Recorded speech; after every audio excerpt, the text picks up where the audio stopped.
Okay, fine. So let us start. So if you remember, in the last class, we are dealing with this geostatistical equation. So we defined the spatial process as well as the temporal process. So what we did is we like any kind of spatiotemporal observation, we divided into like three, we can roughly three components. One is the local component, one is the global component, and the other is the noise component. Okay, so based on this we actually built up some kind of a hierarchical structure. The hierarchical structure, the first is the parameter. There are like three layers in the hierarchy. The first is the parameter model or parameter layer, where we first generate the parameters according to some kind of mathematical construct. Like in our case, since we are dealing with mostly with probabilistic models, so there are some the parameter values are to be sampled from some kind of probability distributions. Next is the process model or the process layer. So using the parameters, we like the various latent variables related to the system are generated again either from some kind of a probability distribution or some other mathematical form, like say differential equations or linear or like non-linear equations, whatever. So these latent variables, these are basically variables which are related to the system which we are trying to model, but they cannot be measured directly. Why they cannot be measured? Either due to lack of appropriate measuring devices, or like they are not any physical thing but purely conceptual variables. So either it can be something like say the wind speed very high up in the atmosphere or something like that, which we do not have the ability to measure, or it can be some abstract kind of quantity. And then once that these z variables, these are once generated, next what is done is we come to the third the topmost layer of the hierarchy, which is the data layer or the observation layer. So this takes in these z variables, which are considered as the endogenous variables because they are generated by the model itself, and it is combined with other exogenous variables which we call as y, which are sometimes also called as covariates. So these then there is some kind of a mathematical function g which combines the these endogenous variables and the exogenous variables and makes the prediction of the variable which is of our interest x at all locations and at all times. But when we are saying at all locations and at all times, as we had discussed last week, like it is seldom the case that every single location and every single time point is to be generated separately or independently. Rather, there in most situations there will be spatial auto regression, spatial auto correlation or temporal auto correlation, or both of them. So that is that this generation cannot be done point by point, but it has to be done like taking into account the values at at several points. By point I mean spatial locations or time points.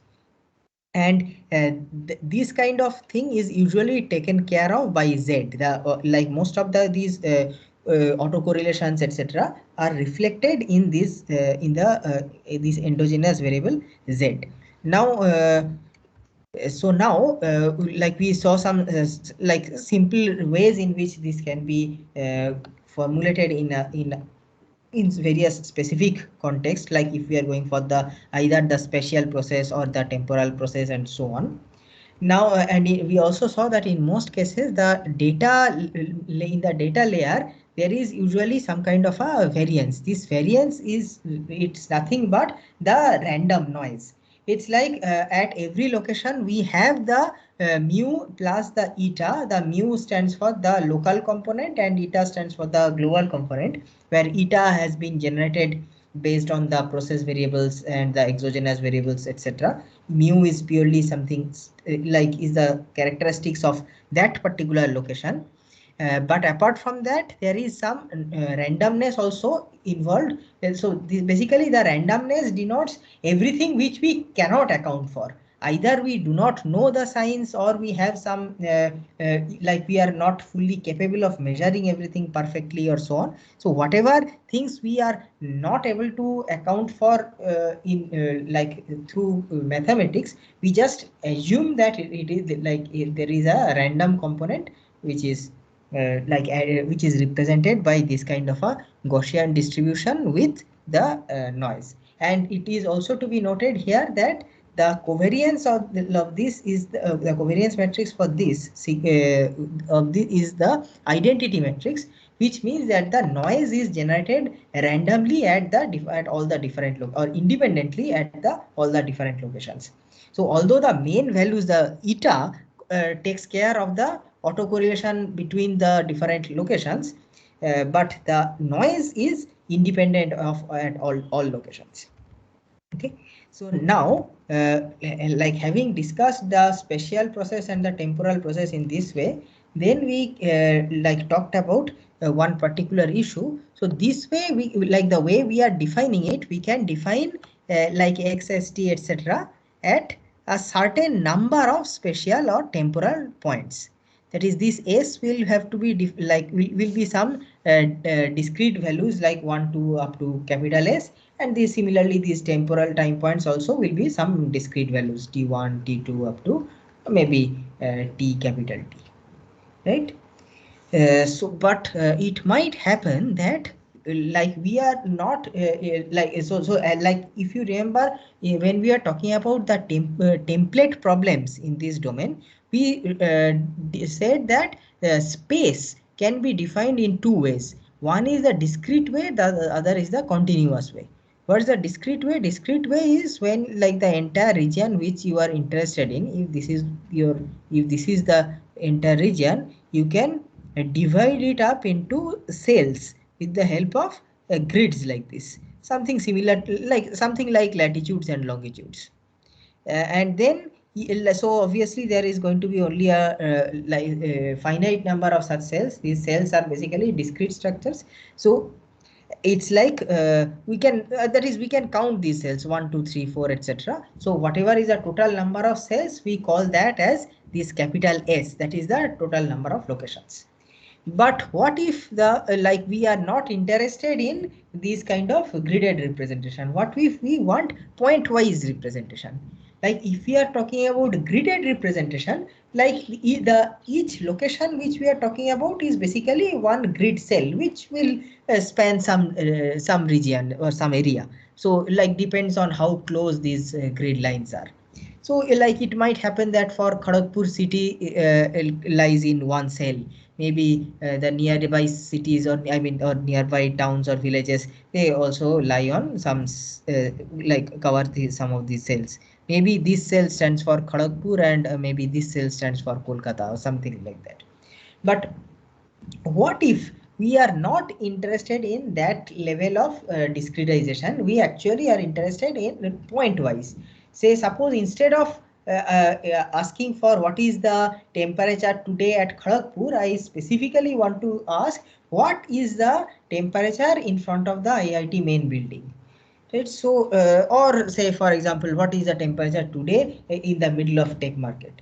So so these are like actual points in the region which like it's not very useful to represent them with cells, because that will, if we consider a cell, like that will consider a larger area. So the value which we will get is like will be something like the will be evened out across the entire region. If there are some variations, they will not be captured.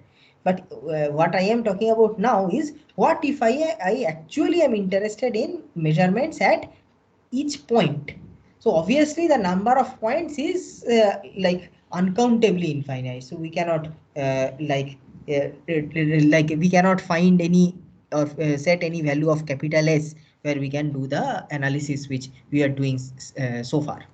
So what we have to do is we have to take help of some kind of continuous probability distribution, but we have to but the challenge here is that not only is the measurements real valued, but the locations at which we are doing the measurements, those are also like real valued, or those are also continuous. I mean in this case S t, these are also continuous variables. So we like in so obviously, as you can understand, this kind of treatment is not going to work, because here we are like basically like defining the like at like very specific points we are defining like what will be the values of the variable, and these points can only be countable. But we are talking about the situation when there are uncountable infinite number of such points. So for that purpose, we take recourse to what is known as a Gaussian process. So what we basically the idea is as follows. Before going into what Gaussian process actually does is as follows. What we need, what we are doing effectively is that we are defining a function. So what like it's a function which I mean a continuous valued function, which means that like it takes input as whose input is also continuous and its output is also continuous, right? So it's like we are defining x of st where there are two inputs, both of which are continuous variables. We can write that s is in r square, because r whatever you want to call it, and t is also even that the time point can also be considered as a real number. Okay, so now for it's like consider like a normal continuous function, say let us say fx equal to e to the power minus x, something like that. So just like this is defined for all real numbers, so similarly this is also now like it's dependent on sorry, I mean it is defined for all real numbers. Now, what it effectively does is that at every real number, this function has a value. Now, of course, obviously, there can be many such functions. I mean, e to the, like in this case, just like e to the power minus x is one function, e to the power minus 2x is another function, e to the power plus x is another function, and so on. So there can be lots of functions like this. In each of the cases, like whichever function I am choosing, at every point, it will have a different set of values. However, in each case, like each function will have like whatever values are being taken at the different locations, we also want some kind of autocorrelation relation, some kind of autocorrelation to be preserved between any two pair of points. I mean, it's possible that there is one function which assigns the value of 20 here, 10 here, 30 here, or something like that. There can be another function which assigns the value of maybe 18 here, 9 here, and 15 here, etc., etc. But what we want is like the whichever value or whatever the values being assigned to the different points, they should be able to preserve the covariance between the values at different locations. Location, again, location by location I mean location in space as well as location in time. That is, it should not happen like I should not get some kind of I should not get such a function which assigns like arbitrary values to the different places. Like like for example, instead of having 20, 10, 30, 89, 15 at these 3 points, like I will not want a function which has like say -6 here, 1 lakh here, and maybe 225 here. That kind of thing I do not want, because like that will violate the correlations which exist between different pairs of locations. Okay, so what we want to do is that we want to now define a probability distribution over the functions themselves. So like as I said, there can be multiple functions, and what if each of these functions has a probability?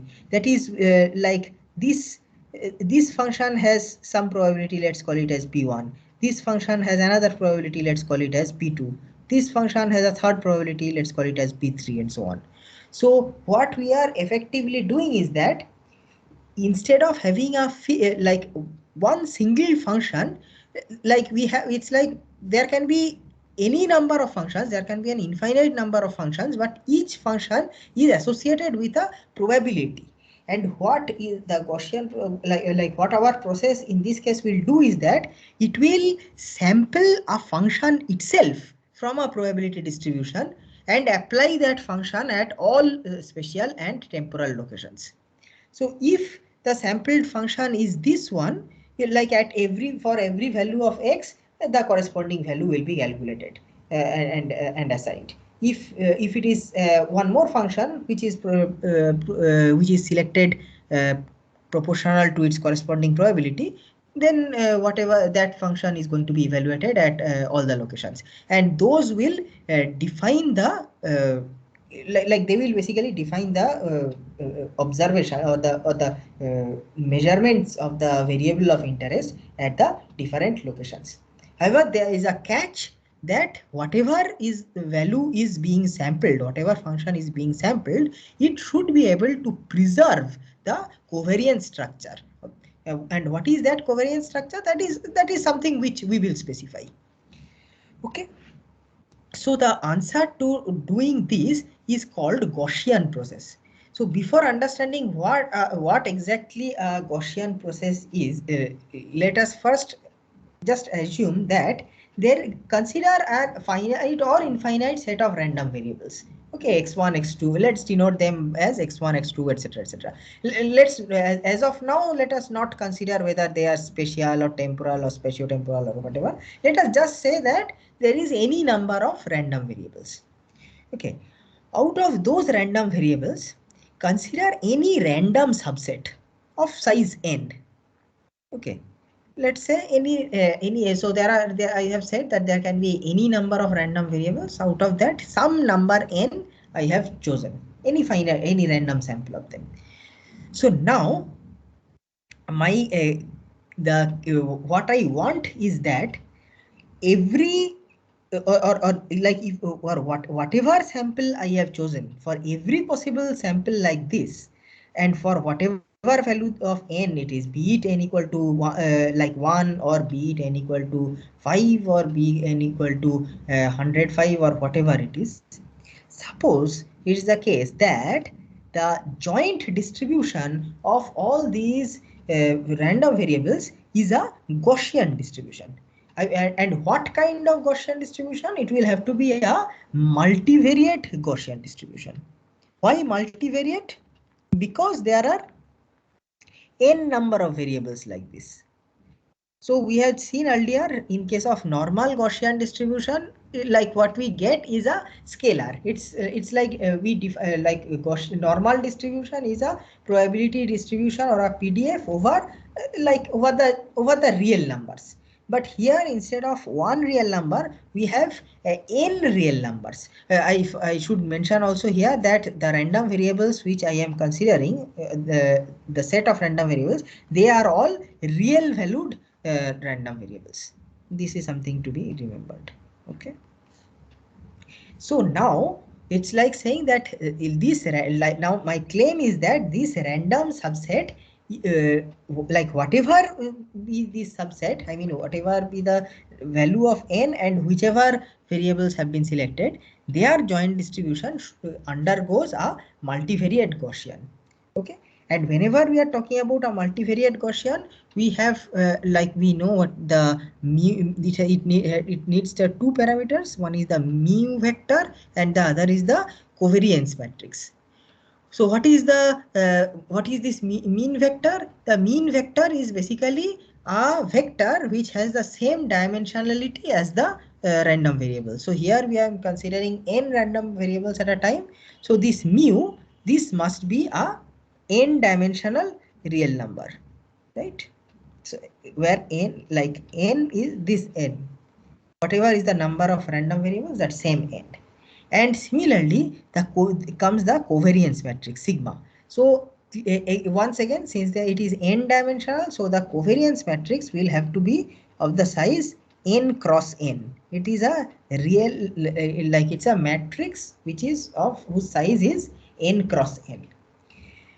Also, So what are the, and then what, so if this is actually a covariance matrix, if this capital sigma, if this is actually a covariance matrix, then what is the constituents of it? What does this element capital sigma ij, what does this signify? Yes, what is it? Sigma is the covariance matrix. So what does the ij, sigma ij in this case, the ith row and the jth column, what does this entry signify? The covariance between I point and j point. So in this case, to be more precise, it's like the xi and xj. Okay.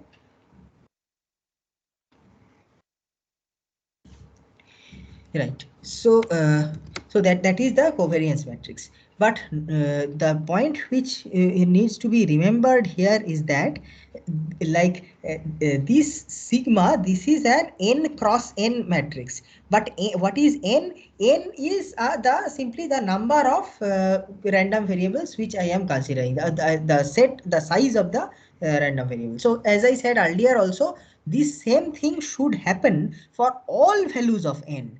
For n equal to 1 also this should hold. For n equal to 5 also it should hold. For n equal to 105 or any other number also it should hold.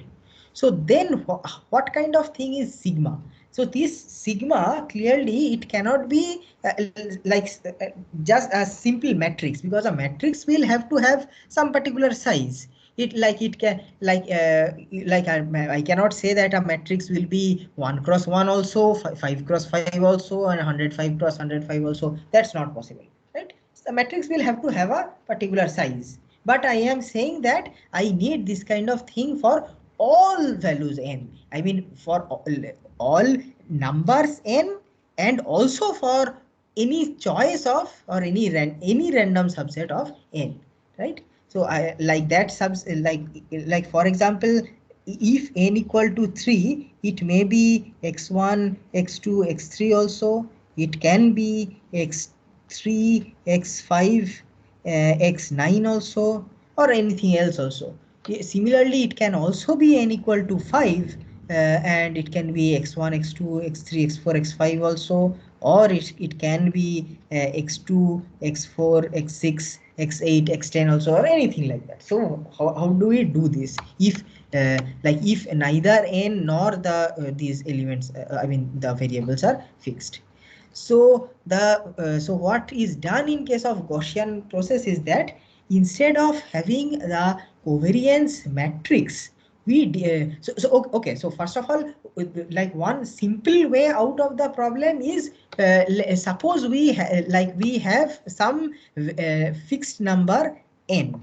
Okay, I mean, sorry, not n. Let us say we have some very large number, capital M. Okay, and we assume that like all the random variables which are our interest are like present in that set, x1, x2, x3, etc., etc. All the possible random variables which we are interested in, like their collection is kept in this set M.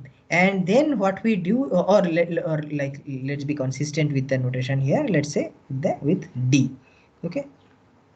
So so one possibility is that we just define a D cross D covariance matrix. Okay.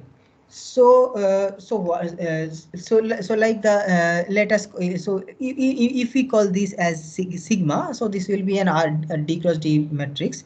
So as I said earlier, the ijth entry will be nothing but the covariance between xi and xj. Now suppose I select any random subset of this. Say suppose I choose x1, x3 and x4. Okay. So in this case what I need is, so obviously there are three variables here. So I need a 3 cos 3 covariance matrix.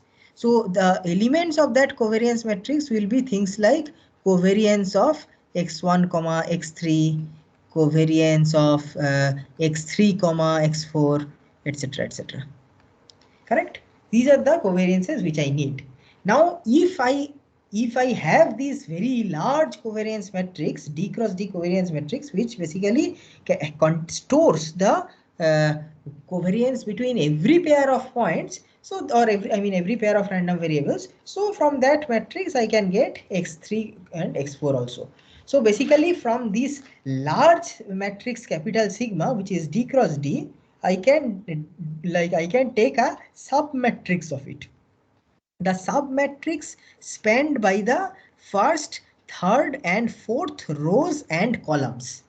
That is, the matrix itself has D rows and D columns. Out of that, but we are interested in this case, we are interested only in the variables x1, x3 and x4. So I instead of considering all these D values, I just take the first row, the third row and fourth row. Similarly, the first column, third column and fourth column.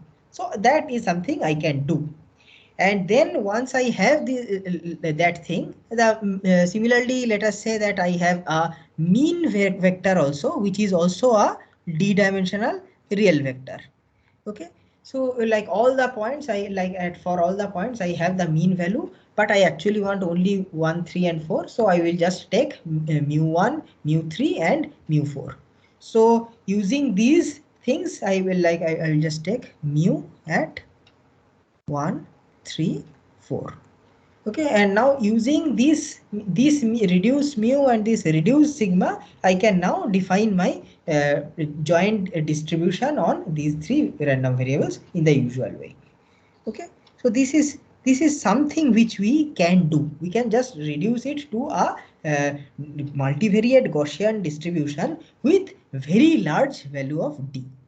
But the problem is that this kind of thing is going to blow up with D. That is, as I was saying earlier, I want to consider infinite number of points. So that translates to the that is, I do not have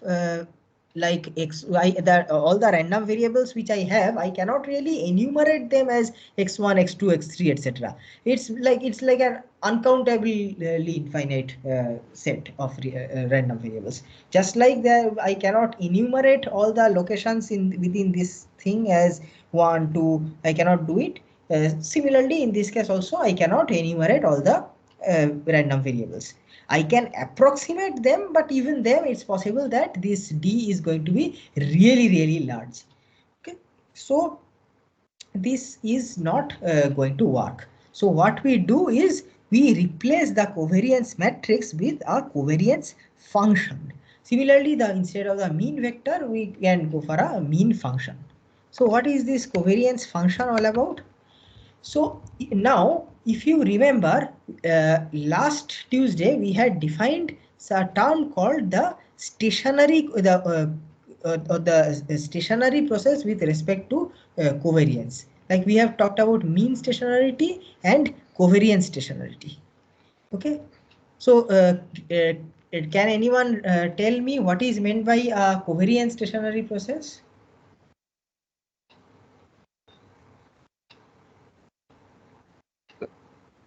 Where it Yes? depends on only on the distance between the 2 points. Right. So like if it is a special, like if we are talking about a special process, then it is said to be covariance stationary if the like if you consider any two special variables x_s1 and x_s2, that is a variable defined at location x_s1 and a variable defined at location s2, then the covariance between these two variables is only a function of their distance and nothing else. Okay. So, like we can say that there is some function, let us say k, and this covariance is just a function of this s1, this distance from s1 to s2, right? So by distance, like we may mean the Euclidean distance, we may mean the Manhattan distance, or any other kind of distance which might be suitable. Similarly, if we are instead of considering a spatial process, if we are considering a temporal process where every random variable is associated with a time point, then the covariance between two variables defined at times t1 and t2 is again simply a function of the difference between these two corresponding time, right? So what these places, what these time points are, or which these places are, does not play any role. Like if there are like if there are 4 places s1, s2, s3 and s4, such that the distance from s1 to s2 is equal to the distance from s3 to s4. In that case, we can say that the covariance between x of s1 and x of s2 is equal to the covariance between S3 and S4. Sorry, X of S3 and X of S4. Right.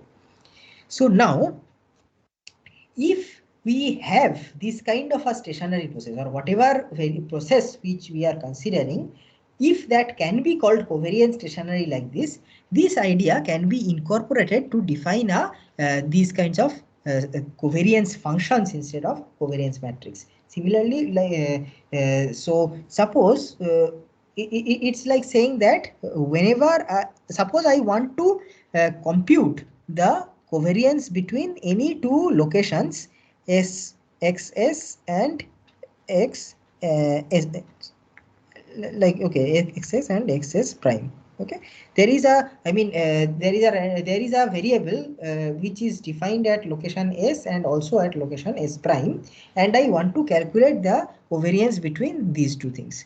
Now the claim will be I mean not the claim, if the process is stationary, then we can say that this thing is can actually be calculated according to a function like this, where this capital K, this is called the covariance function. So now you are compare this approach to the previous approach.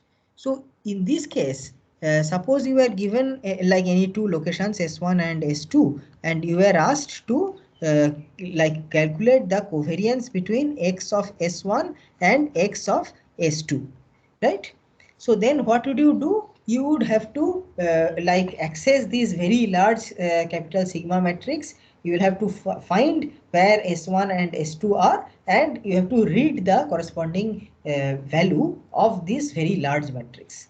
But as we said that this very large matrix thing, it has its own problems. It like in fact like it may not even be feasible to store such a matrix. Now, in contrast, here we like whenever you want to calculate this covariance, you do not have to look up into any into the value stored in any matrix. You just need to apply a function. You just know these two locations. The locations you anyway know, so you just calculate the distance between them, apply some kind of a function on it, and that gives you the covariance between these two locations. Okay. So this is basically the trick they do in the Gaussian process. Instead of having a covariance matrix, they define a covariance function. Similarly, instead of having a mean vector, they define a mean function. Like instead of saying that mu of S1 is this much, mu of S2 is that much, etc., we just define mu as a function of S. So if we know the value of S, I can just apply that function and I will get the value of mu. Okay. So, but note that this is possible only if the process is covariant, like it is covariant stationary. That is, this kind of thing happens.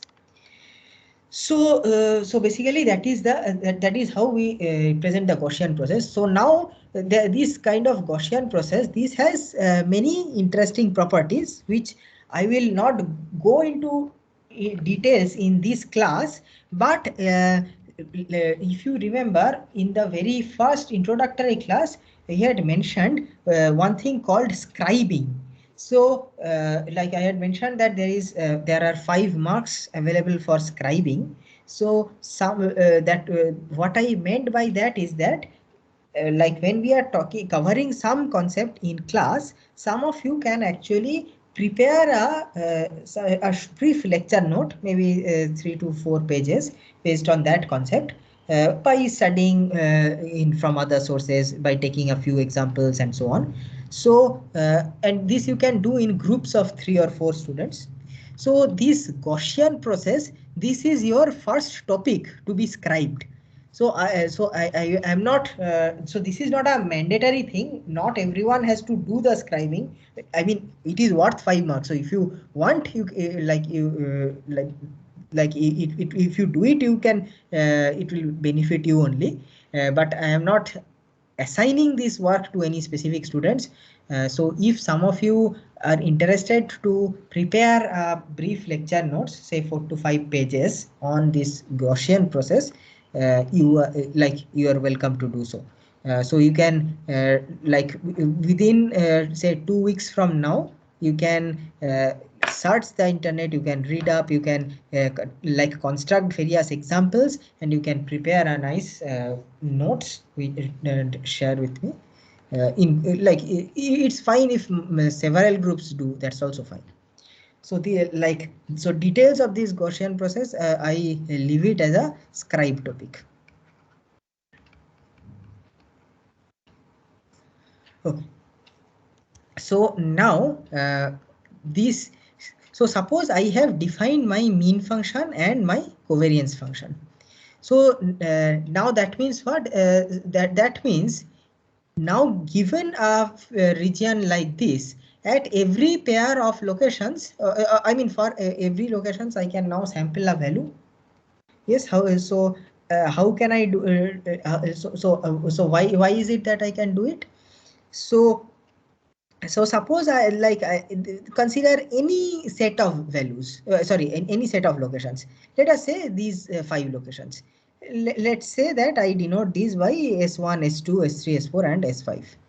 Okay, so now so if the this x, if the variable x which I am interested in follows this kind of a Gaussian process, then it can be shown that, like, if I take these 5 things which I just mentioned, x let's say x1, x2, x3, x4 and x5, these 5 variables if I take, right, and if I actually consider its distribution, it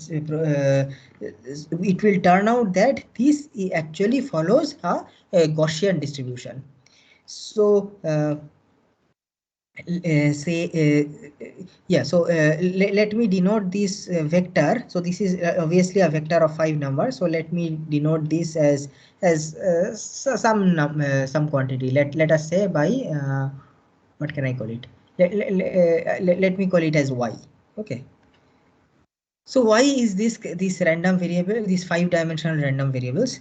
Now my claim is that y actually follows, if this happens, if the random variable capital X which we are considering, if it follows this kind of a Gaussian process with mean function mu and covariance function k, then y defined as the subset of these 5 things, these 5 values, it follows the multivariate Gaussian distribution with parameters mu, that is the mean vector mu y, and the covariant matrix sigma y, where mu y and sigma y are defined as follows. Mu y is nothing but mu of S1, mu of S2 up to mu of S5. Okay. What are S1, S2, S3, S4, S5? These are the locations which I am considering. These okay, and the corresponding values of X I am denoting as by X1, X2, X3, X4, X5. Okay. So remember that the mean function, the way we define the mean function here, mu s is just a function of X. So I know the values of S1, S2, S3, S4, S5. So I can just calculate mu S1, mu S2, mu S3, mu S4, mu S5. So this is the mean vector of this Gaussian distribution. And what is the covariance matrix of this Gaussian distribution? So clear, since this is a Gaussian distribution, so obviously, and it is 5-dimensional, so it will have to be a 5 cross 5 matrix. Okay. So can you tell me, like based on what we have seen so far, can you tell me what this what this matrix is going to be? What is going to be the first element of this matrix?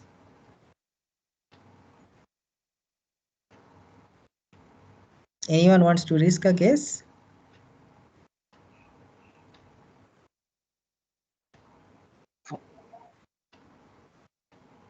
Yes. I'm guessing first one will be 0 because S1 minus S2, the distance is 0. The distance is 0 does not necessarily mean that the I mean a function of 0 is not always equal to 0. Like e to the power minus 0 is not equal to 0.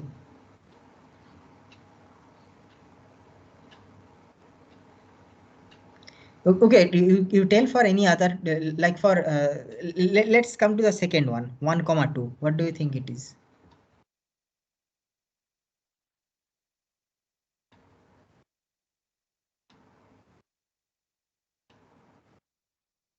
So we know that these, whatever it is, it will have to be the covariance of x of S1 and x s of S2, right? That is how we have defined it. That is the definition of covariance matrix. Okay. Now, but the bigger question here is how to calculate this. So so we have defined the this kind of the Gaussian process with this as with k as the function, is the covariance function. That means what? What does the covariance function mean? So covariance function means if you consider any two locations S and S prime, their covariance is going to be the function k of the distance between those two locations, right? So now can you tell what what the value of this will have to be?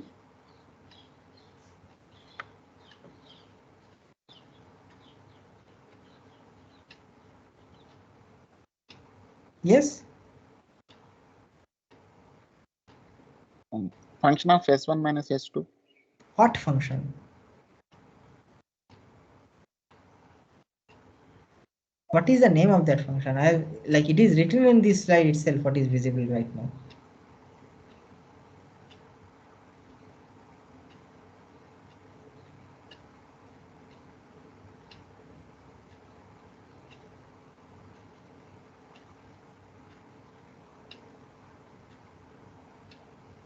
Anyone, please come on. It's right in front of you.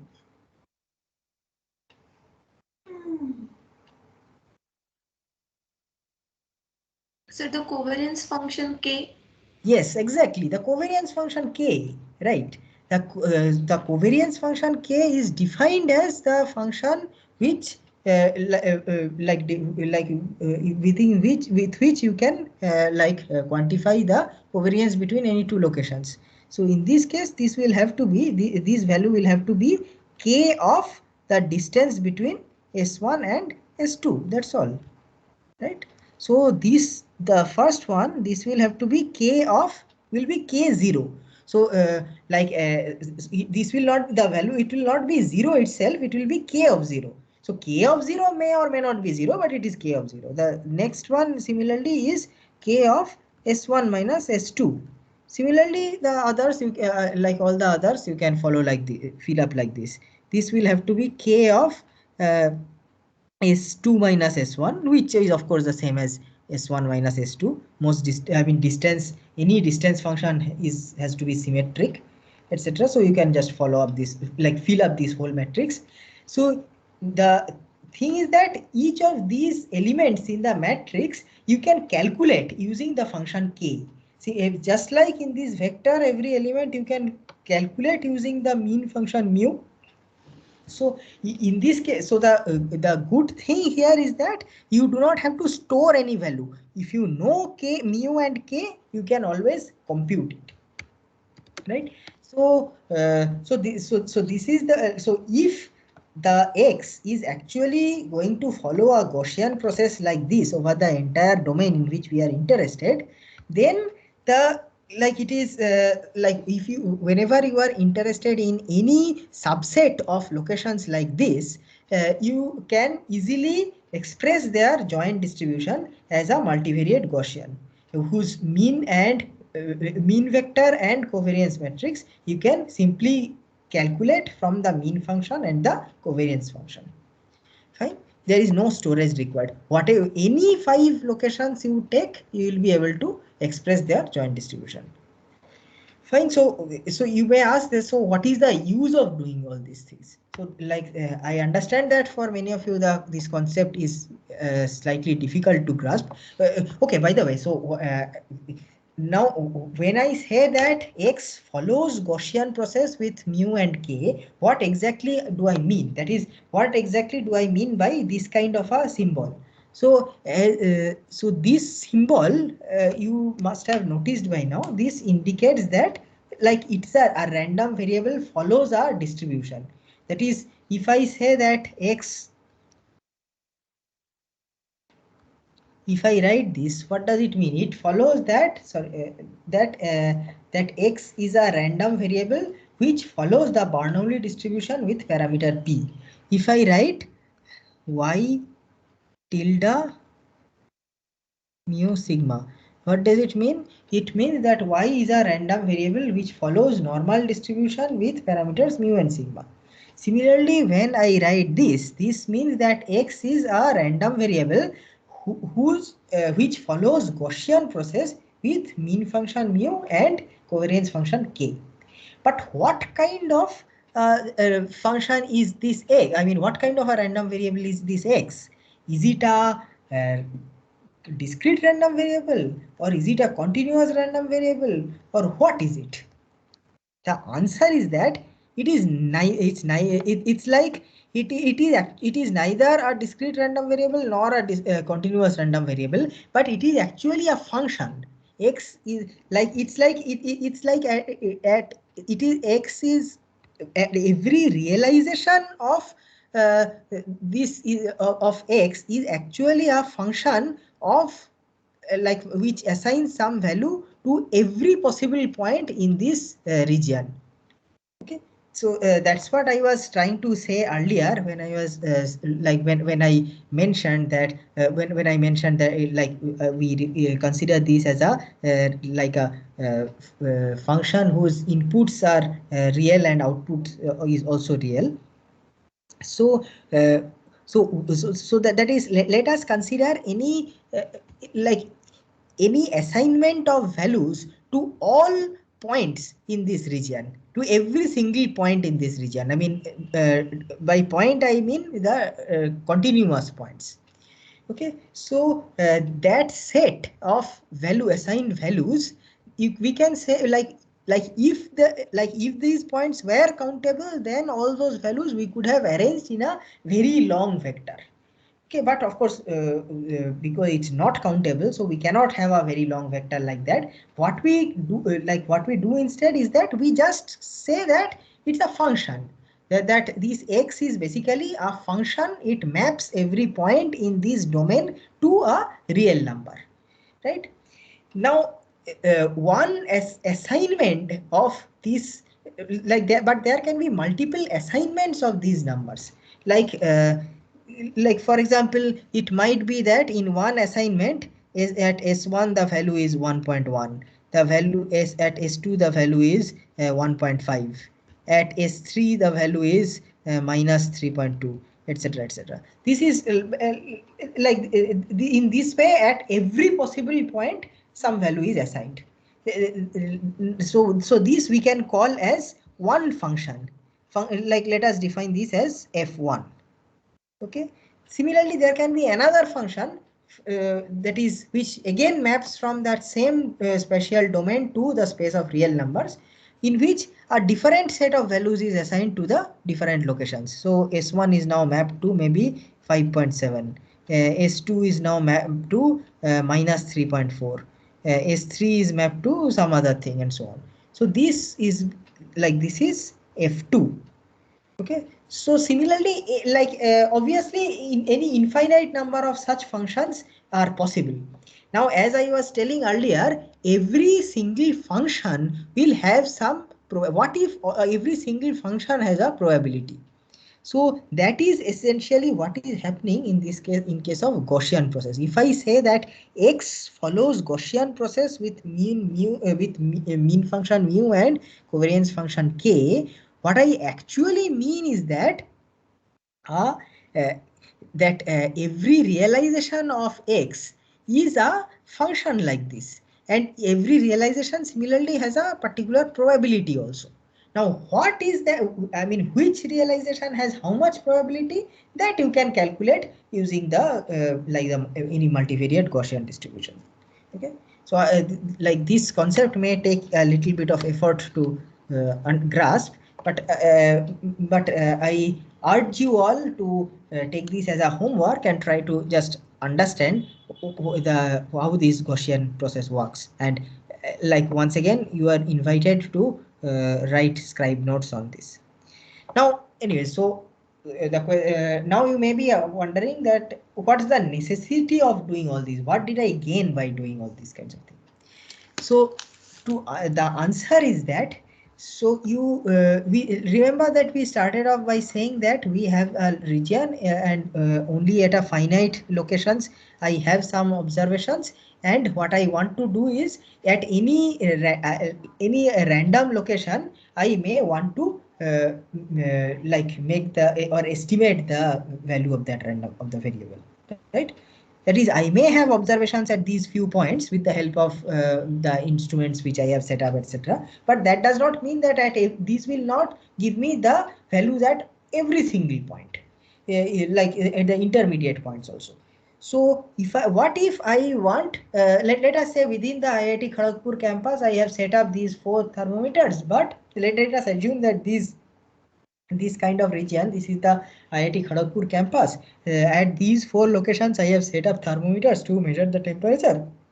Now at any arbitrary location, let us say somewhere near the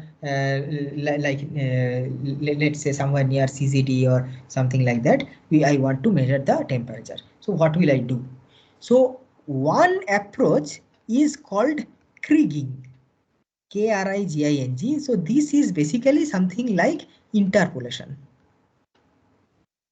Interpolation is a concept which you would have all studied when we are studying statistics. So it's like you have a function whose value you know at certain points, and you want to predict its value at other points. So one way to do the interpolation is of course to like solve some kind of a regression problem. You basically you fit a curve which which passes through all those 4 points, and so that whichever point you want the observation, you just see you just query that curve which you have fit, and based on that you will get the value. So that is one that is the simple approach to interpolation. So based on that concept, there is something known as kriging. This kriging, I did not cover this in class, but I will provide some material, and your first assignment will be will involve this kriging. So you will have so this I will leave you as a homework to study, based on which you have your first assignment, which I will send out later this week. The second approach is using this kind of Gaussian process. Now, so what do I mean by that? So let us say that I have observations at S different locations. Location number 1, location number 2, location number 3, up to location number S. So the corresponding variables, I can call it as x1, x2 up to xs, right? The x1, x2 up to xs. These are things which I have observed, and what I want to predict is x s plus 1. Okay, I want to predict it. So now for that purpose, so basically what do I need? I need a PDF something like this, that is given the observations at all the S locations, what is the or what may be the value at location s plus 1. This is basically what I want to estimate. That is, I want to, the exact value of course I will not get. So what I can do is I can define a PDF saying that like for every possible value what is the probability. And this is given the given the observations at x1 at 1 2 up to s, these s locations which I can measure. And as you know, I can write it in this way. So what is this? This is basically the ratio of two joint distributions. In this case, the joint distribution of the first S1 random variables. In this case, it's the joint distributions of the first S random variables.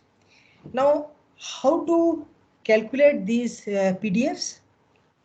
So in general, we do not know how to do it. But if we now assume that this is undergoing a Gaussian process, whatever variable x we are measuring, if we assume that it is undergoing a Gaussian process with mean function mu and covariance function k, then as I said earlier, that means every subset of random variables from this x also undergoes a multivariate Gaussian distribution. So this is one subset of s plus 1 variables. So this will undergo a Gaussian distribution, right? A Gaussian distribution. This is another subset of s variables. This will also undergo a Gaussian distribution. Okay. So this will have its mean vector, which we call as mu1, and its covariance matrix, which we call as sigma 1. And similarly, this one has its mean vector, which we call as mu2, and its covariance matrix, which we call as sigma 2. Okay. Now, what is mu1 and what is mu2? Mu1. Okay. Now, can you tell me what is mu1 and what is mu2?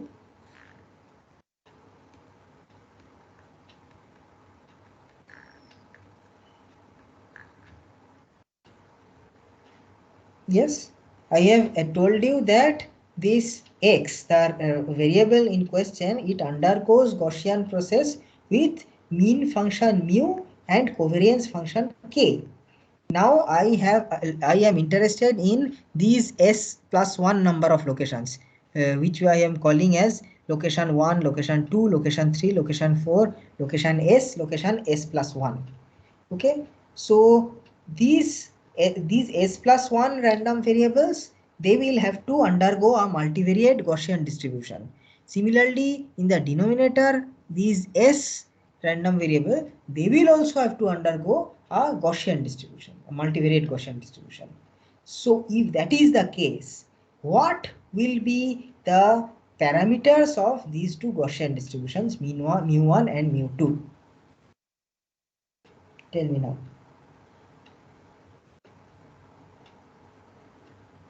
mu1 will be of like mu x1, mu x2, so on up to mu x s plus 1. Correct. And similarly, the other one will be only up to mu of s. Correct. Fine. Absolutely.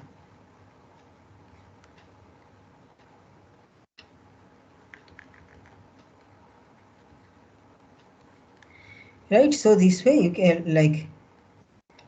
can similarly the sigma 1 and sigma 2 also you can calculate with the help on the basis of this covariance function k. Correct. So like you can so this way you can calculate both the numerator as well as the denominator, and it can further be shown that under certain conditions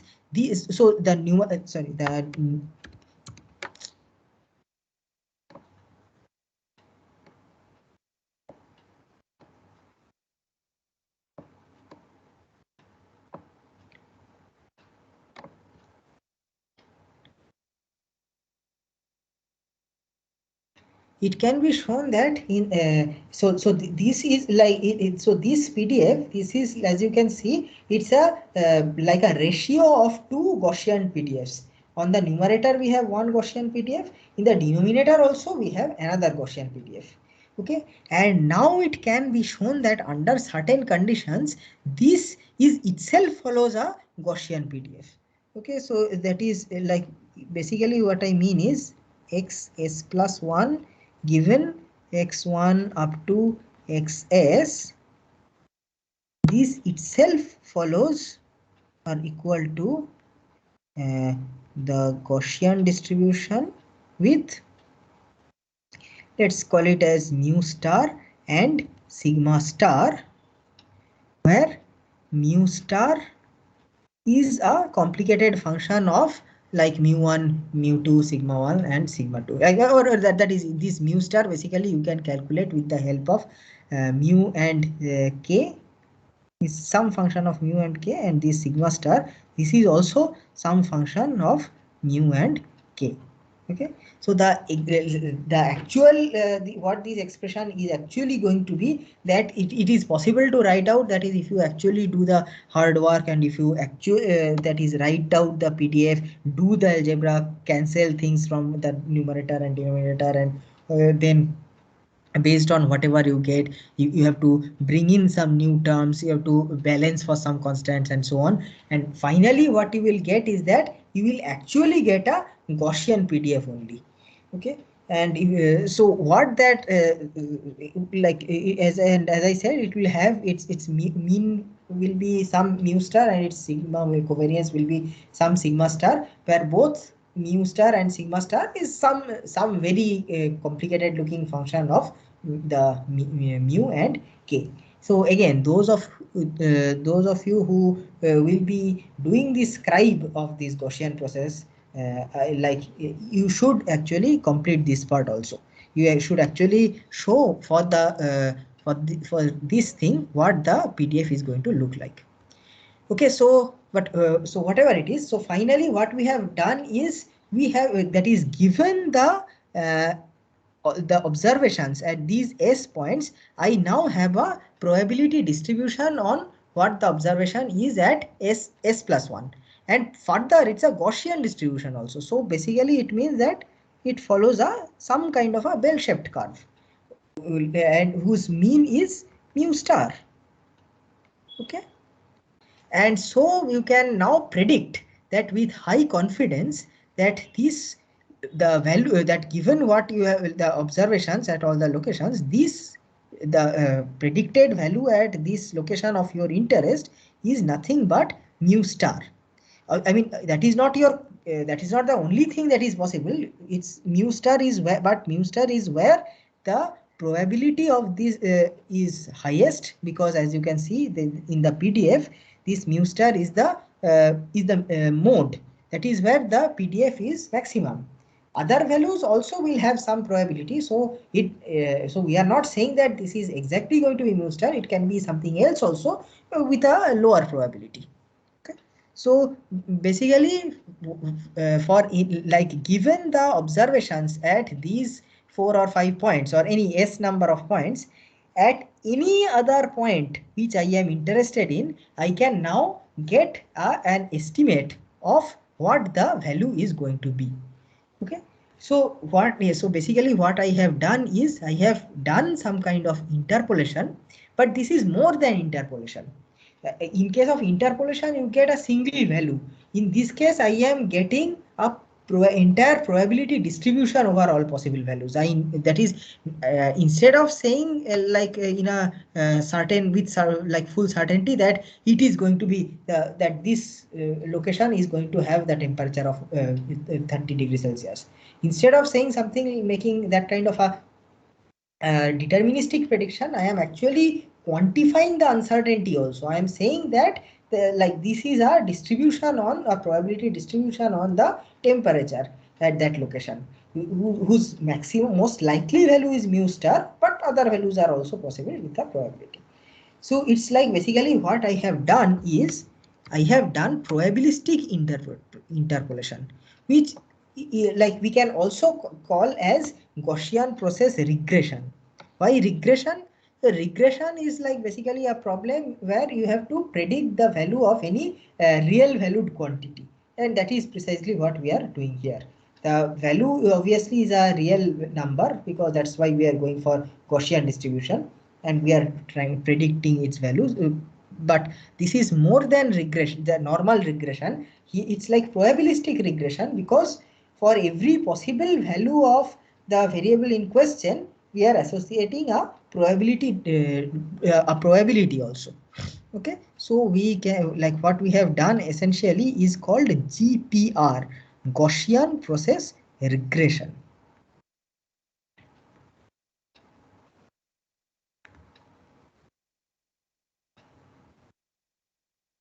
So this Gaussian process, what does it so what did it help us to do? It helped us to model the random variable over the entire region, and it gives me a practical benefit that if I have a certain number of if I have the observations at a certain set of locations, using them I can make the predictions at any location which I am interested in. Of course, for that we need to know mu and k. So like estimating these what this mean function and the covariance function is going to be, that is a more difficult task. But if those if some expert has given you these functions, then you will be able to use it in the ways which we described. Now, how does this Gaussian process fit in with the hierarchical geostatistical model which we are talking about? So this is the data, like if you remember again, coming back to where we started from, this is the data model, right? And this is the parameter model. So the parameter model mu of st, let us say I just divide it into two parts. One is the spatial part and the other is the temporal part. That is whenever so this parameter mu st, like which we said, what did we say? This is like the property of, like this is the local component. This is just a property of this particular location or time. So what I do is that I just break up into two parts. One is like in this way, mu s and mu t. If it can be done this way, we call this as spatiotemporally separable.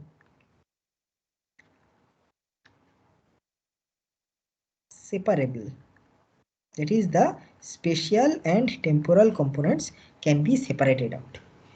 Okay, now this mu, what is this mu s? Mu s is we can call it as a parameter which has to be present at every location, because at every location the data is being generated in this way. So for every location I need mu st, and I also need eta st. Eta st is something which will basically, of course, come from my process model, through the endogenous and exogenous variable, etc. But we have this mu st also. So like that is those like those of you who are from electrical engineering background, you may consider this as some kind of a DC component. It is like or like you can call it as a static component, which is the property of the location. Sorry, of the point. By point I mean the spatial point as well as the temporal point.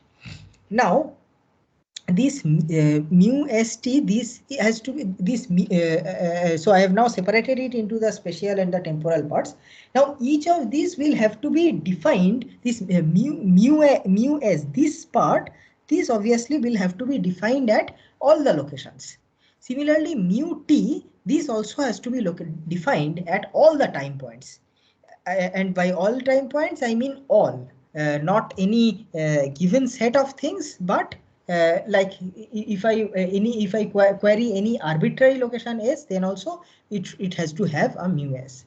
Okay, so what do we do? So obviously we now we have learned that we can like put some kind of a Gaussian process model on it.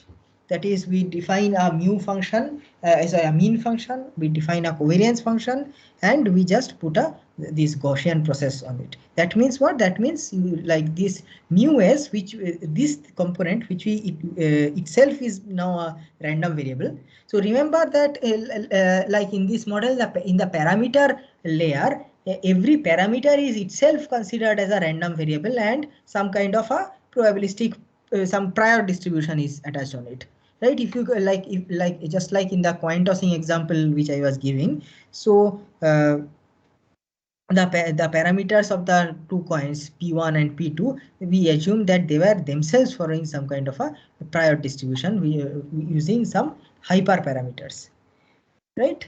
So in this case, these parameters mu s mu t, they themselves we assume that they follow the Gaussian process prior.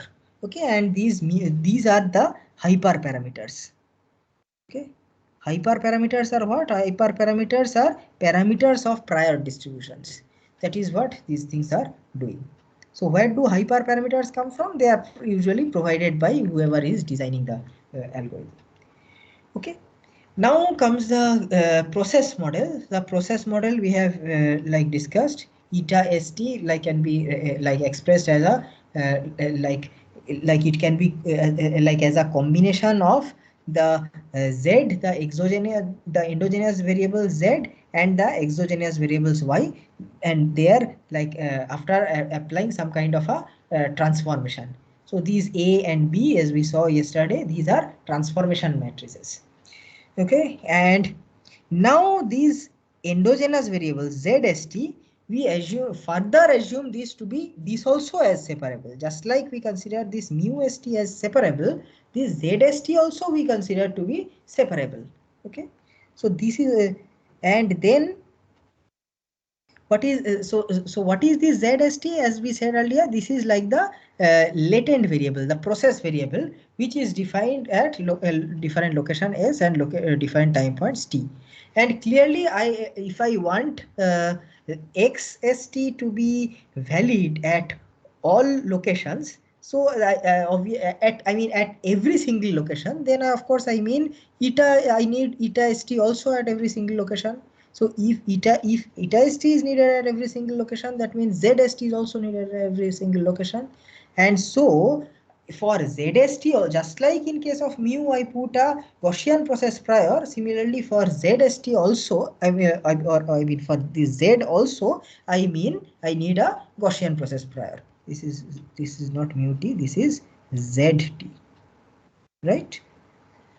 So this way, so we can call this as a spatial Gaussian process.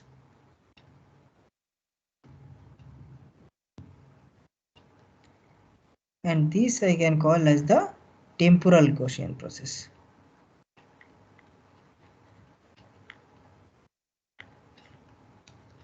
Fine.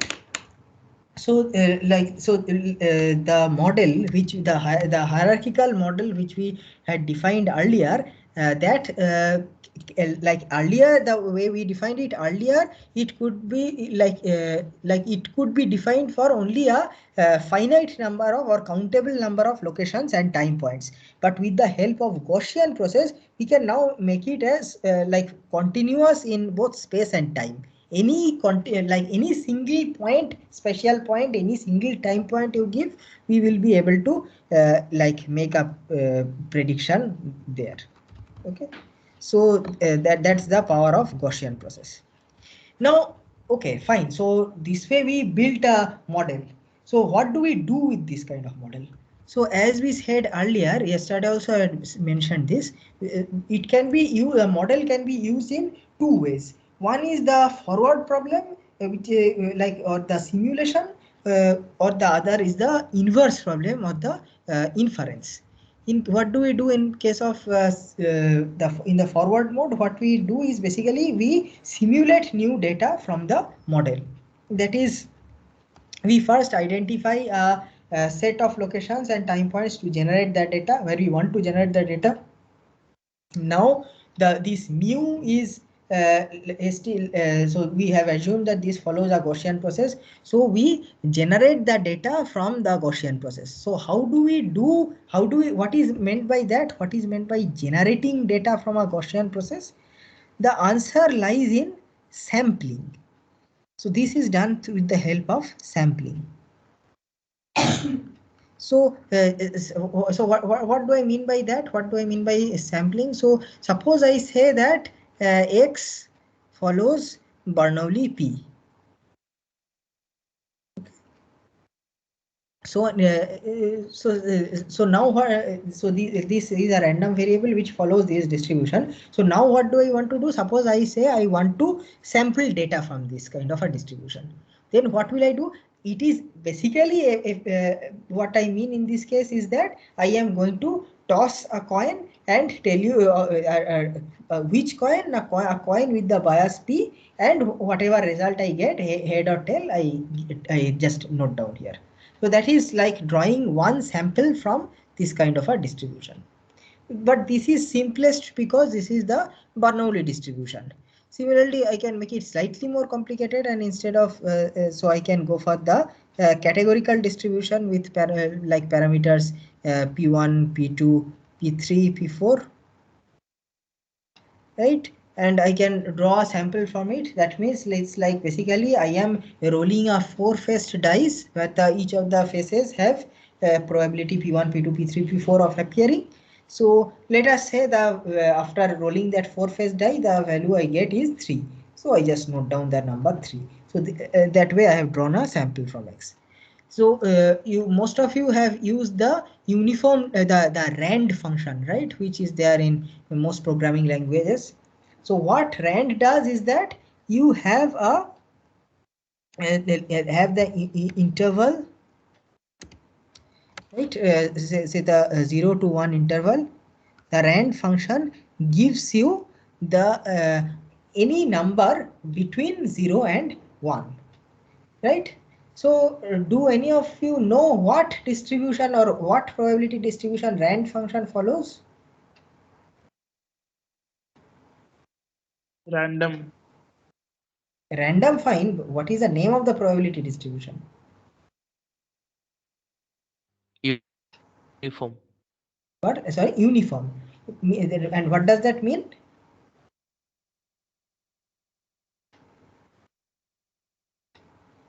Uniform distribution basically means that every single point has equal probability of occurring.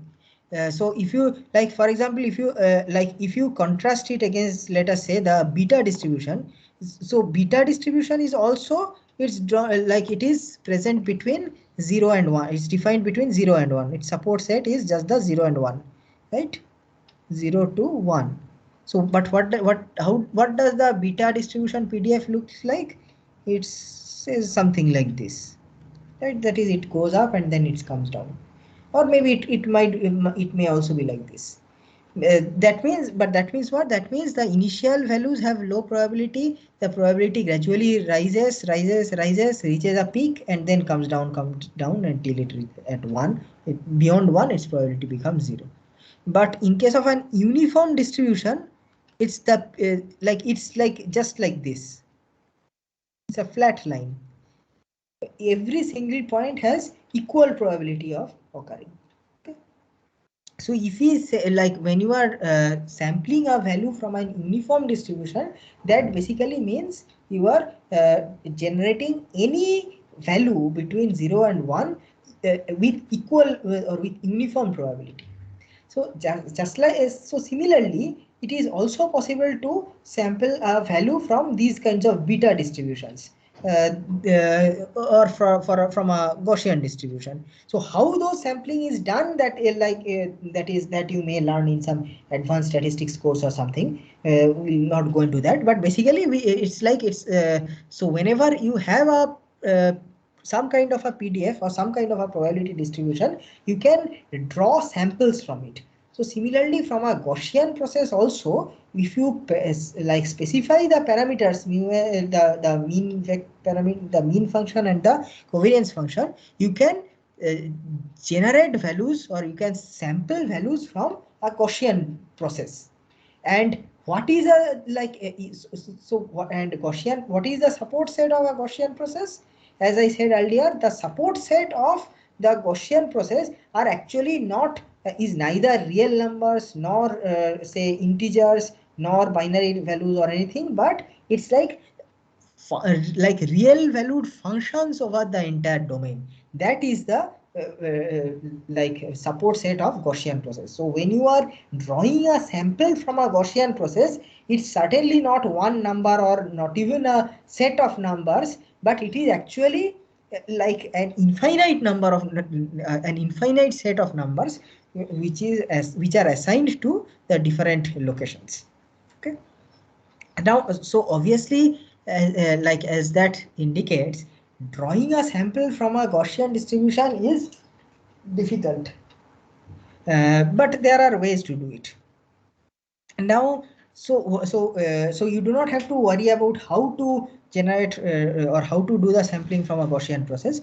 There are inbuilt functions for that. So this is done using, let us say, library functions.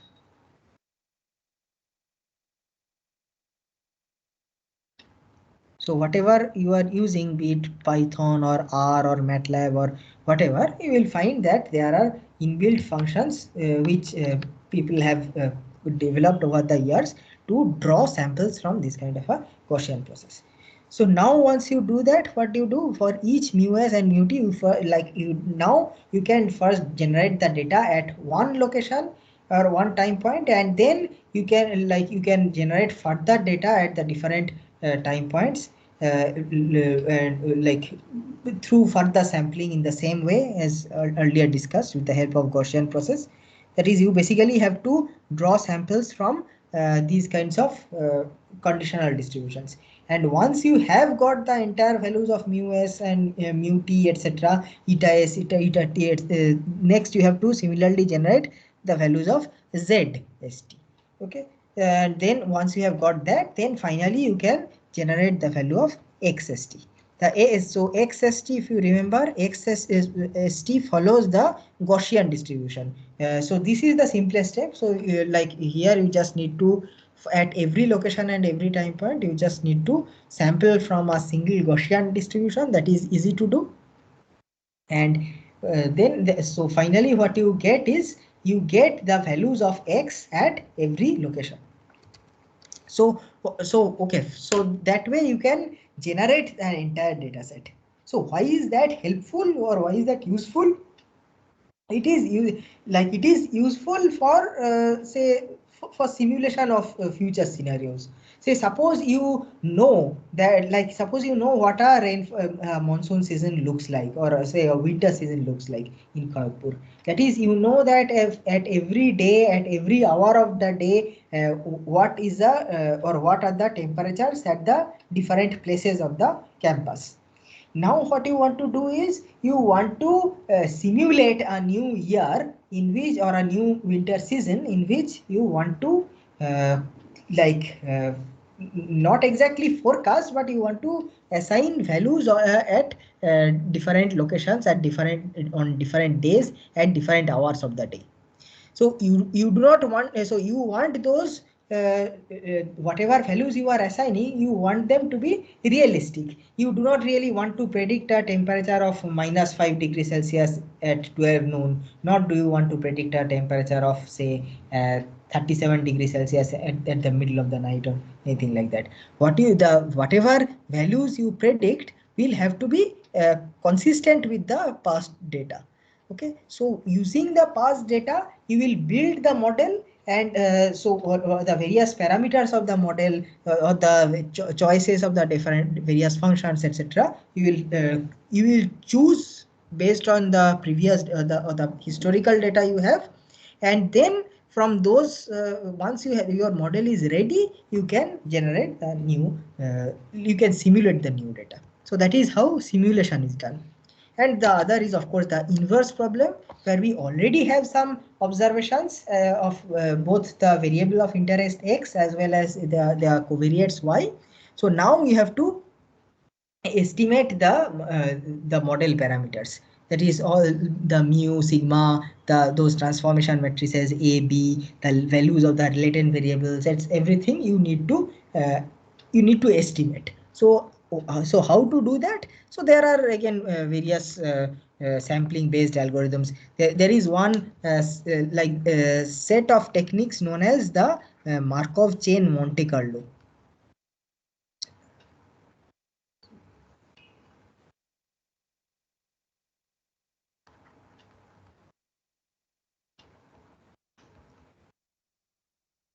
So Markov chain Monte Carlo is basically it's a sampling based process which allows you to solve or which allows you to that is estimate various distributions or different probability distributions which are otherwise difficult to estimate to calculate. That is, say for example, if I want to calculate the distribution on Z. So basically what I need is this kind of a distribution, P of Z given X comma Y. So Y is so X and X is something which we have observed, and Y is the covariates which also we have observed. So I already know what is X, I already know what is Y, I just want to know what is Z. Okay. So like I need to calculate this kind or I want to evaluate this probability distribution for every value of Z, every possible value of Z, I want to assign a probability. Now calculating the mathematical expression of this may become difficult, but you fortunately you do not have to do it. If you have the MCMC method, then you can basically draw lots of samples from various distributions, which I will not explain how exactly that is done, but you can by the process of drawing lots of samples you can actually estimate this probability. Okay, so this like that way what it will enable us to do is when we have historical data that is the past observations we have, then using these kinds of techniques we can actually estimate the values of the different model parameters. Okay, and once we have estimated the model parameters, then you can generate, like using the process with the forward model which was mentioned just now, you can generate the future or you can simulate data for the future. So basically that is how it works. You construct, like you have historical data of both the variable of your interest X as well as the covariates Y, and you fix some kind of a hierarchical model on it. That model has its parameters. You estimate the values of those parameters. So we have already studied maximum likelihood estimate, Bayesian estimate, and so on. So using concepts similar to those, but also potentially involving more complicated ideas, you estimate all those parameters. Okay, so so once you do that, basically your model fits on the historical data. Once your model fits on the historical data, then you run your model in the forward mode and you generate new data for the future, like that will be like your simulated data sets. Okay, so so this is one important topic. So based on this idea, we come to a related concept known as stochastic rainfall generators. You can, if you want, you can, instead of calling it as a rainfall generator, you can also call it as stochastic weather generator.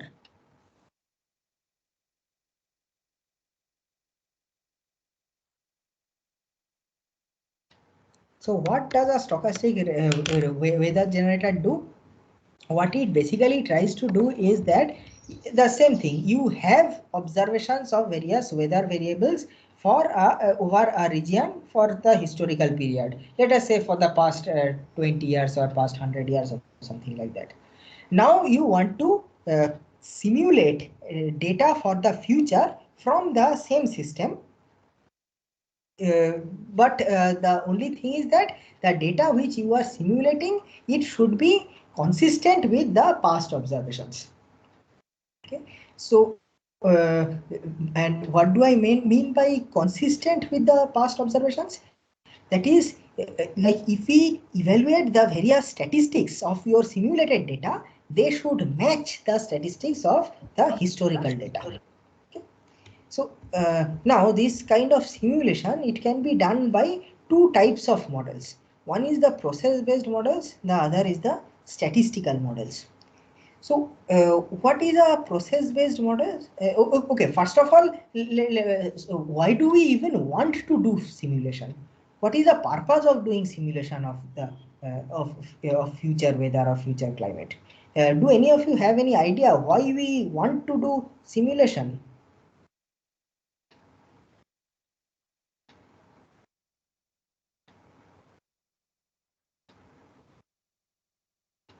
Yes, I'm sure you have seen simulation in some subject or the other. So based on that, do you have any idea that in case of Earth system sciences, why we may want to do simulation? Like many things, we can predict the rainfall or predict the cyclone movement to which places. Right. Anyone else wants to give any other answer? Yes, sir, for forecasting, and then it will helpful for the mitigation plans. Right. Yes, that's a good point. So, like we are all familiar with the term climate change by now. So we know, like say, suppose I want to understand what the climate will look like, say, 50 years into the future. So how do I do that? The way people do it is with the help of simulation. That is, we build some kind of model which takes into account or which somehow captures the relations between the different say geophysical variables, and it just starting from some period, maybe 1850 or something like that, we run that model so that it produces data, and let us say we run the model from the period 1850 to say 2070. We have observations till this point. We have observations till 2021. So what we will do is we will see if the data being generated by the model till this point matches the actual observations or not. So let us say that we are trying to like the variable of interest, let us say x, is the mean temperature of the earth.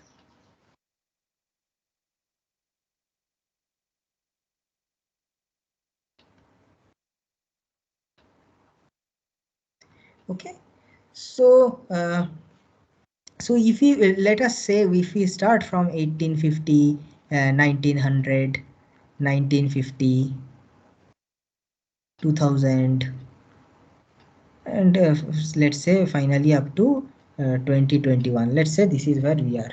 So if you like, if the actual value is plotted, we may see like this kind of a rise.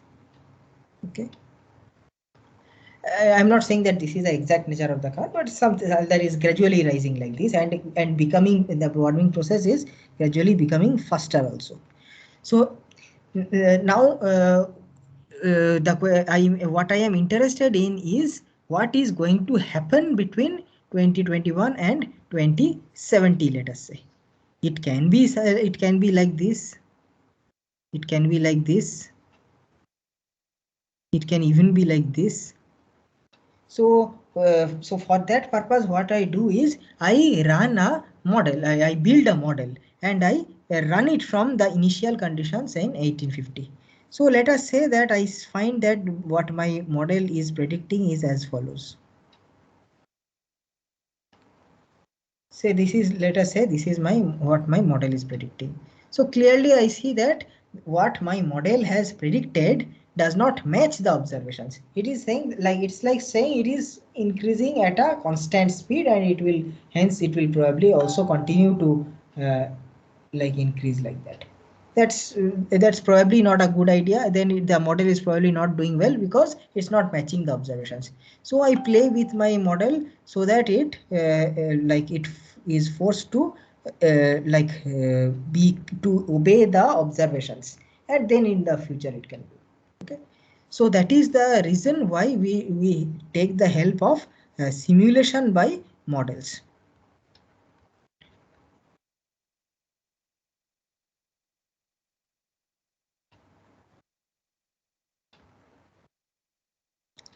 So it is generally of interest to me to develop models which will be able to simulate the data.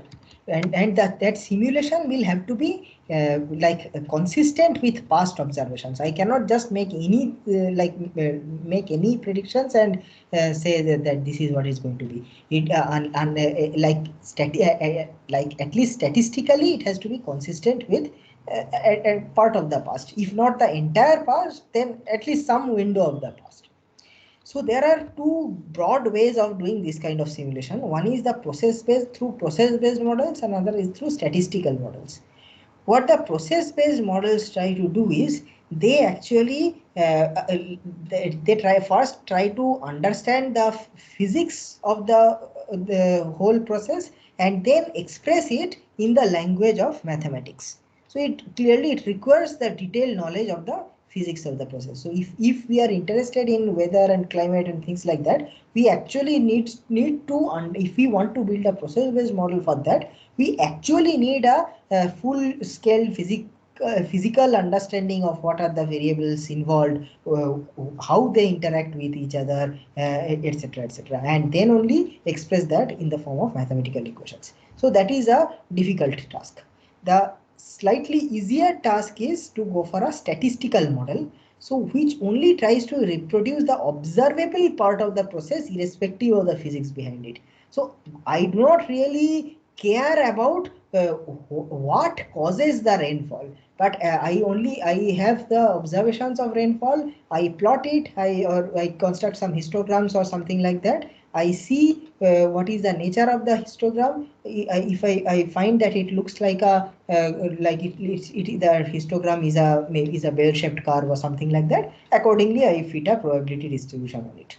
So in a sense, it's like bypassing so many of the other details, but often that is the best, or that may be the wisest thing we can do. That is, instead of going into the nitty-gritties of the physics of the whole process, which we do not know that well, and even if we know it, actually expressing it mathematically, etc., may be very difficult.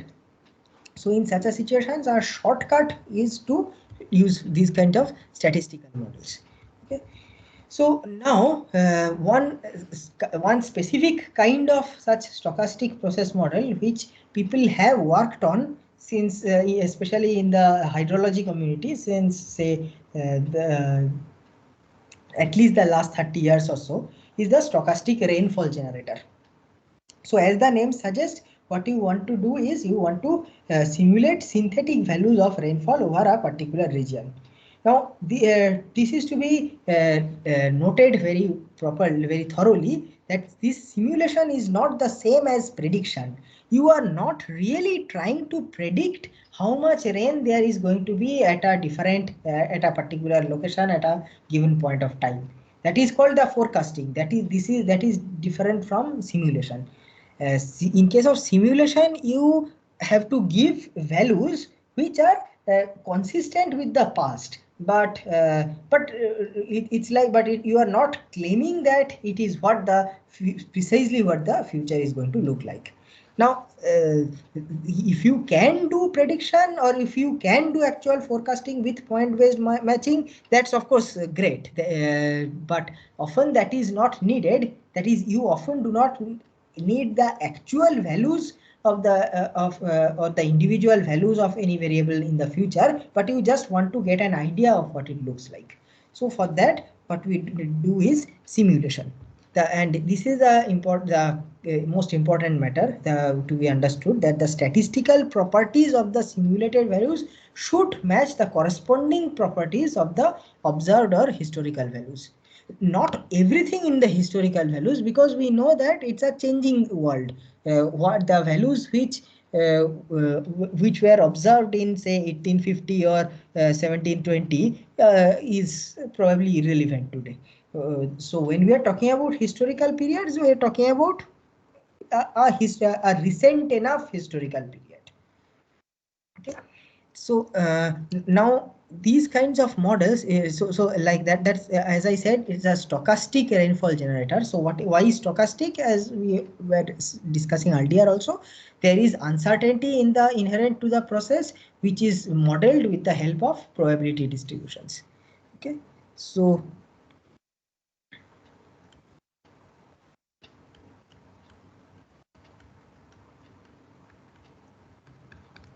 So the general approach is you build a probabilistic model and then you create the synthetic observations or the simulation values by constantly or repeatedly sampling from it. Okay, so sampling is something which I have already explained to you. And once you have so this kind of this rainfall generation, this is done at usually done at multiple locations over like a homogeneous region. Let us say, for example, the you can it can be as small as the IIT Kharagpur campus, or maybe slightly larger, maybe the Kharagpur the Kharagpur town, or maybe the West Midnapur district, or maybe southern West Bengal. It's usually not done at over a very large or heterogeneous region, like for the entire Indian landmass or something like that. People usually do not do it. It can be done, but it will have its own challenges. So so what we do is we, like, for a certain number of days, and if I may want to generate the synthetic values of rainfall at different locations.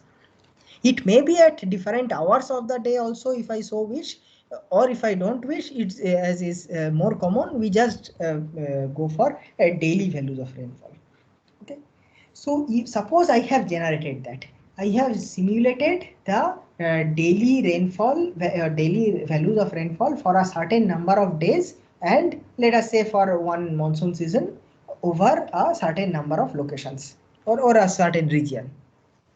Now what I am going to do, as I said, now we have to see if the statistical properties of the simulated values match the corresponding properties of the historical values. Now the question is which properties you want to match. Those properties which are relevant to understanding the phenomena. Now that will depend from or differ from what from one variable to another. For one variable you may be interested in some statistics, for another variable you may be interested in some other statistics, and so on.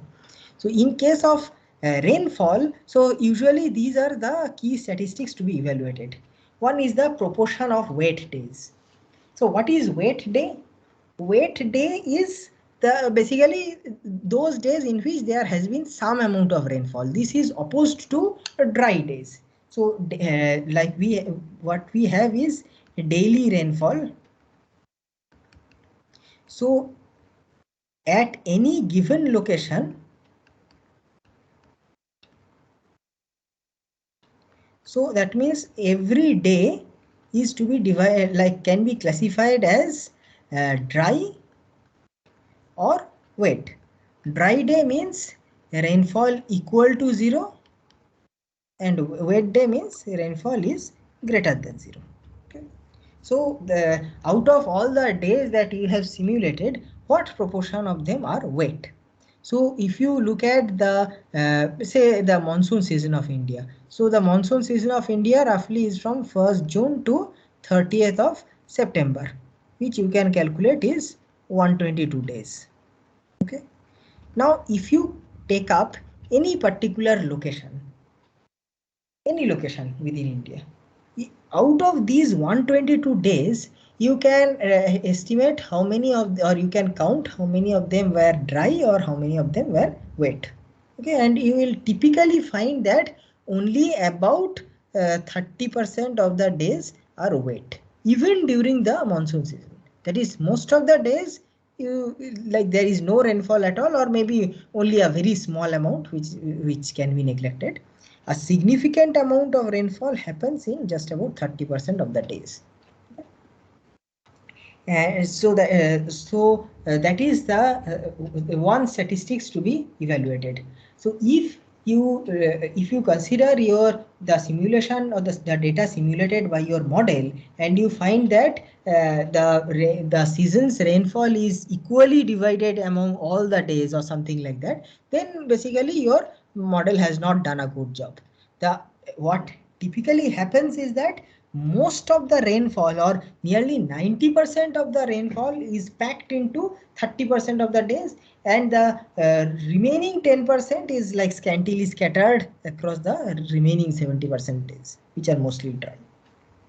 Okay, so so whether your model is being able to capture that this kind of a skew or not, one way to estimate is by measuring the proportion of the wet days. Next is the intensity of rainfall during the wet days. Okay, so now that means, like, suppose there is a day in which there is some amount of rainfall, but then how much? Right? So the average value of this is called the intensity of rainfall on the wet days. Okay. Next is the mean and max length of the wet and dry spells. So what is a spell? So a dry spell is basically any number of days, consecutive days, which are dry. Similarly, wet spell, what's a wet spell? A wet spell is a sequence of consecutive days, each of which are wet. Correct? So every spell like this, so suppose the the days are as follows: dry, dry, dry, wet, wet, again dry, dry, dry, dry, dry, dry, wet, wet, wet, wet, dry, dry, like this. Okay, this is, let us say this is one sequence. I mean, this is what is observed, and let us say what is predicted by your model is something like this: dry, wet, dry, wet, dry, wet, dry, wet, dry, wet, dry, wet, something like this. So in this case, you can see that whenever it is dry, that is, it may happen that the proportion of the dry days is same in both the cases. But in this case, whenever it's dry, it remains dry for a certain number of days. Here we have 3 consecutive dry days. Here we have 5 consecutive dry days. In fact, 6 consecutive dry days. Like again, here we have some dry days. Here in between, here we have 2 wet days. Here we have a spell of 4 wet days and things like that. So here you can see that the different dry spells, their lengths are 3, 5, etc., etc., while in the for wet spells their lengths are 2, 4, etc., etc. But in what you have predicted, the dry spell, every dry spell is length 1, every wet spell also has length 1. Okay, so even though the number of wet and dry spells are same, but the minimum, I mean the number of dry and wet days are the same, but the lengths of the spells are markedly different in the two cases. So this is also an important property to or an important statistic to compute. Similarly, the mean intensity of rain during the wet and dry spells. Then another important thing is number of extreme rainfall events. In how many days did the rainfall cross a certain threshold? So like when a day is wet, then you can ask x is x greater than some threshold? Let us say 100 millimeters per day. If so, you can call it as extreme. If not, then non-extreme. So it's like saying on how many days did the rainfall at that location exceed the threshold for extreme. Okay, so so you will see again in the real data which we typically have during the monsoon, you will see that every location on an average on a year may get 1 or 2 extreme events. Now, what is the threshold of extreme event? That may vary from one region to another. I mean, what is a extreme event in Cherrapunji, or sorry, what is an extreme event in say Jaisalmer is very different from what is an extreme event in Cherrapunji. So it is this threshold has to be this location specific also. But having defined that, for any given location, what is the number of extreme rainfall events in the year? So, so are you actually, is your model actually able to get that correctly or not? Okay, and then these and also then these can be done. These kinds of things can be done separately for every month also. So these are some of the ways in which. So suppose you have generated the data. I mean rainfall data using the kind of models which we have been discussing since yesterday. Now what you have to do is you have to evaluate them against historical data. And so for rainfall, these are some of the usual statistics by which people compare simulated rainfall data against historical rainfall data. This is only for rainfall, as you can understand. If it is a different variable, then these will also be different, etc. Okay, another set of things which we may be interested is in the spatial statistics. How, like for example, at every single location, we may be instead of calculating the these things as a whole over the entire region as a whole, we may want to do it separately for every location. And finally, we may also be interested in the spatial correlation across locations. That is, let us say there are two locations, let us say S1 and S2, and it is found that in the observed data, it is found that whenever the rainfall, there is high rainfall here, on such days there is very little rainfall in these days. In this location, and on those days where there is no little rainfall in S1, it turns like there is often a significant rainfall in S2. It might happen like this. I'm not saying it will happen, but it can happen.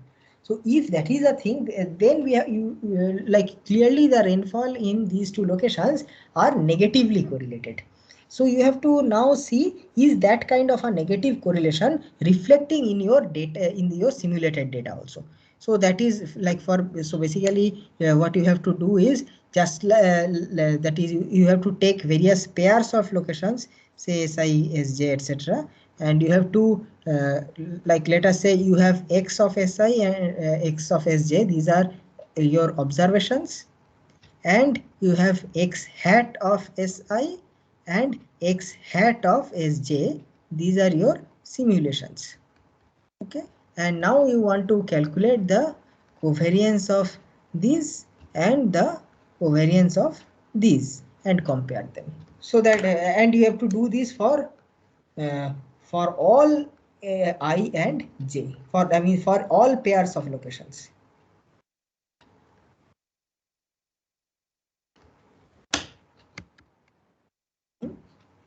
So now so based on this like they are in this slide deck, I have also mentioned several papers, so where these kinds of stochastic rainfall generator is designed and evaluated. So again, this is another topic in which so stochastic rainfall generator is one topic in which some of you may want to do you may either give a seminar on this topic, or you may try to prepare scribe notes based on this topic. So today in today's lecture for scribing, I mentioned two topics. One is Gaussian process regression. The other is stochastic rainfall generator.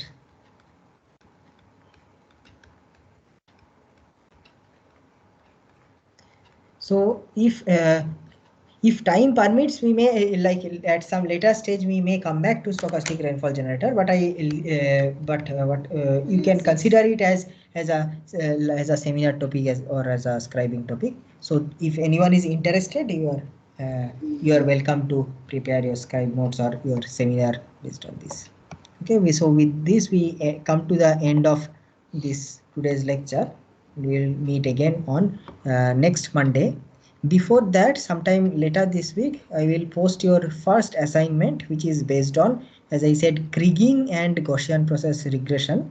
So and for Kriging, I have not covered the material in class, but I will share with you, and the problem statement will be shared with you shortly.